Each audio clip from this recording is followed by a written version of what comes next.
تتعرج حياة إبراهيم إسحاق كما تتعرج الأزقة التي يعبرها كل يوم في أحد الأحياء البائسة في بيروت. يلا طيب نمشي الدرس، الشباب ناطريننا.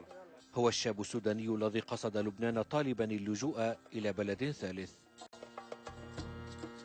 سنوات مرت وهو ينتظر مفوضية اللاجئين التابعة للأمم المتحدة كي تسفره إلى بلد ثالث، والمفوضية تنتظر بدورها دولة ما تقول لإبراهيم أهلا بك.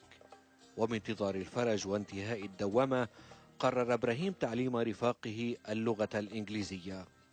Today, as you know, we have lesson 11.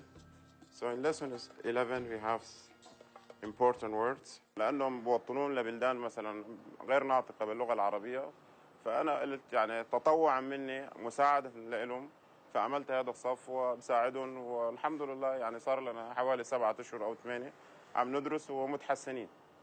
الصف الذي يتحدث عنه ليس بصف، هو غرفة لاجئ آخر فيها تتكدس حقائب سفر علاها الغبار وتنتظر أن تحط يوما ما في مطارات أوروبا وكندا وأمريكا. لو ذهب للدولة اللي هو ماشلها يعني يقدر يتفهم معاً ولو لحاجات بسيطة.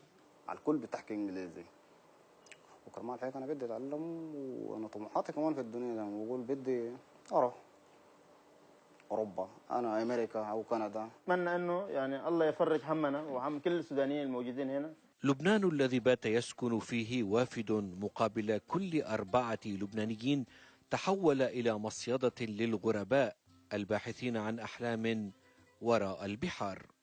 فعلا لا يحك جلدك غير ظفرك، حقيقة أدركها هؤلاء اللاجئون السودانيون، فراحوا يعلمون بعضهم بعضا اللغة الإنجليزية تحسبا ليوم ما تأتي فيه مفوضية اللاجئين التابعة للأمم المتحدة وتقول لهم احزموا الحقائب فقد حان وقت اللجوء إلى ديار آمنة.